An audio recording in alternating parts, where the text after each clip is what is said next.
Nous ne sommes qu'à la mi-septembre et pourtant chez Odile, en Seine-Maritime, le chauffage est déjà allumé. L'année dernière, on avait mis en route début octobre. Et là, ça va faire presque une semaine qu'on a commencé à chauffer puisque les soirées sont fraîches. Moins 5 degrés par rapport au normal de saison dans le département. Alors forcément pour Rémi, livreur de combustible pour cheminée, les journées sont un peu plus longues et plus chargées que d'habitude. C'est le plein boom, c'est le plein boom. Le carnet de commandes est plein jusqu'à la fin septembre pour l'instant. On n'avait pas eu cet effet l'année dernière parce qu'on a commencé à chauffer, si je me souviens, vers fin octobre. Et comment faire dans les immeubles où le chauffage est collectif? Légalement, il n'y a pas de date particulière.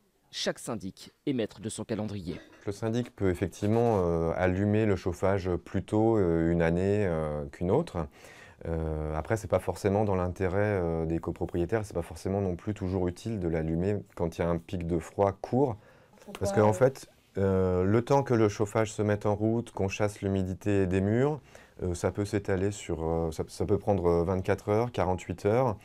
Donc pendant 24 heures ou 48 heures, on ne va pas vraiment sentir le bénéfice. D'autant plus qu'une fois le chauffage collectif allumé, il l'est pour une longue durée.